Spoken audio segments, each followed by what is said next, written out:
جتنی بھی احادیث ہیں جن میں ان فرشتوں کی کیفیت، اس مردے کی کیفیت بیان کی گئی ہے، مجموعی طور پر میں آپ کے سامنے بیان کرتا ہوں کہ جب انسان کو قبر میں داخل کر دیا جاتا ہے، اگر وہ نیک ہوتا ہے تو اس کے لیے قبر میں جنت کی طرف سے کھڑکی کھول دی جاتی ہے کہ جہاں سے جنت کی ہوائیں آتی ہیں، جنت کا لباس اس کو پہنا دیا جاتا ہے، جنت کی طرف سے لایا گیا بستر اس کے لیے بچھا دیا جاتا ہے، اور اس کو یہ حکم دیا جاتا ہے کہ نم کنومۃ العروس، تم نئی نویلی دلہن کی طرح سو جاؤ۔ کیا مطلب؟ جس کی شادی ہوتی ہے نئی نئی، اس کو گھر والے تکلیف نہیں دیتے کہ چلو آج برتن دھو لو، یہ کام کر لو، جھاڑو پوچھا لگا لو، نہیں۔ جو نئی نویلی دلہنیں ہوتی ہیں ان کا ایک لاڈ ہوتا ہے، ان سے کام نہیں کرواتے گھر والے، اس کے سسرال والے۔ تو یہ کیفیت بیان کی گئی کہ جس طرح اس دلہن کی حالت ہوتی ہے کہ اس کو کوئی تکلیف نہیں ہوتی، اب کوئی بوجھ اور ذمہ داری نہیں ہے کہ یہ بھی کرنا ہے وہ بھی کرنا ہے، اسی طرح تم آرام سے سو جاؤ۔ یہ ایک مومن کا معاملہ ہے۔ لیکن اگر اس کے برعکس کافر ہو، منافق ہو، اس کے ساتھ کیا معاملہ ہوتا ہے قبر میں؟ جہنم کی طرف سے ایک کھڑکی کھول دی جاتی ہے کہ جہاں سے گرم اور ایک سخت ہوا آتی ہے جو تکلیف کا باعث بنتی ہے۔ جہنم کا لباس اس کو پہنا دیا جاتا ہے، اللہ تعالی ہمیں محفوظ رکھے۔ جہنم کا لباس اس کو پہنا دیا جاتا ہے، جہنم کی طرف سے لایا گیا بستر اس کے لیے بچھا دیا جاتا ہے۔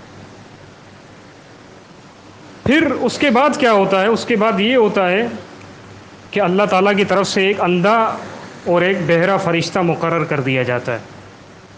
اس کو ہاتھ میں وہ ہتھوڑا دیا جاتا ہے کہ جس کے بارے میں ہمیں دین اسلام نے یہ خبر دی کہ اگر وہ ہتھوڑا فرشتہ دنیا میں کسی پہاڑ پر مار دے ایک مرتبہ تو وہ پہاڑ ریزہ ریزہ ہو جائے۔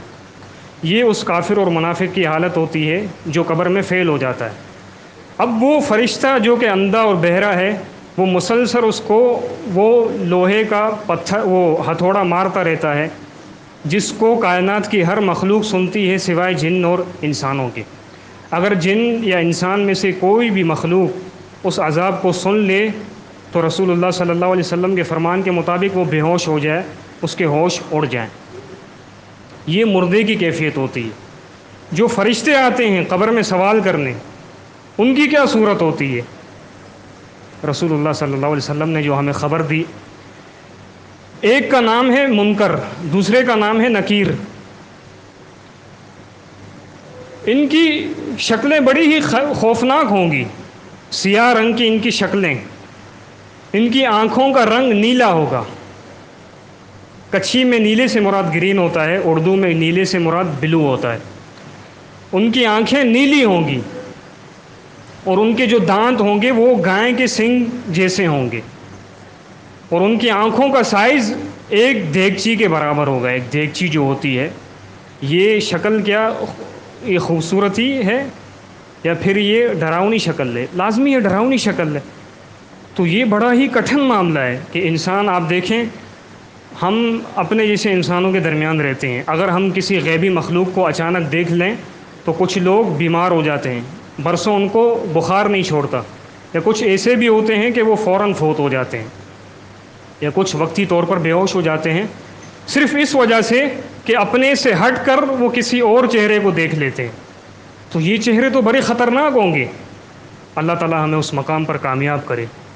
ان کی آنکھیں دیگچی کی برابر ہوں گی سائز میں، اور آواز کیسی ہوگی؟ ان کی آواز ہوگی جس طرح ہم دنیا میں جب بارش ہوتی ہے تو بادلوں میں جو گرج ہوتی ہے، یہ ان کی آواز ہوگی، یہ آواز ہوگی ان کی۔ اور اس آواز میں وہ قبر میں موجود جو میت ہوگی اس سے وہ سوال اور جواب کریں گے۔ وہ سوالات اور جوابات کیا ہیں اس بحث میں ہم نہیں پڑھتے، یہ مختصر قبر میں فرشتوں کی کیفیت ہے۔ اب دیکھیں کچھ ایسے اسباب ہیں کہ جو قبر کے عذاب کا موجب بنتے ہیں، خاص اور موٹے ایسے اسباب ہیں۔ ان میں سے ایک سبب، چند سبب میں آپ کے سامنے بیان کروں گا جس کا ہم سے اکثر پالا پڑتا ہے، جس کا ہم سے اکثر تعلق ہے۔ ان میں سے ایک سبب کیا ہے؟ صحیح مسلم میں حدیث ہے، اور یہ آج تک ختم نہیں ہوا، اللہ کرے یہ ختم ہو جائے، یہ آج تک ختم نہیں ہوا یہ سبب۔ وہ سبب کیا ہے؟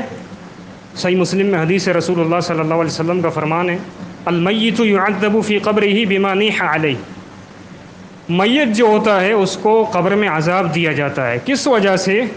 اس وجہ سے کہ اس کے مرنے پر اس کے گھر والے نوحہ کرتے ہیں، رونا پیٹنا کرتے ہیں، واویلا کرتے ہیں، طرح طرح کی جاہلیت پر مبنی آوازیں لگاتے ہیں۔ یہ آج بھی ہماری عورتوں میں ختم نہیں ہوا۔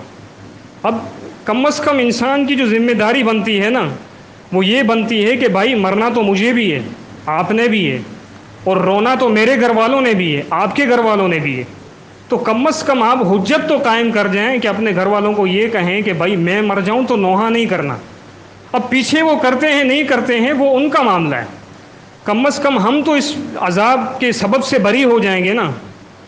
تو ہماری ذمہ داری یہ ہے، اور اس حدیث کی تفسیر میں مفسرین نے بھی یہی لکھا ہے کہ وہ شخص جو باقاعدہ وصیت کرتا ہے، جیسے کہ جاہل لوگ ہیں ایسے کہ میں مر جاؤں تو میرے میت پر نوحہ کرنا، واویلا کرنا، رونا پیٹنا، فلاں فلاں آوازیں لگانا، جو یہ وصیت کرتا ہے اس کو بھی عذاب ملے گا۔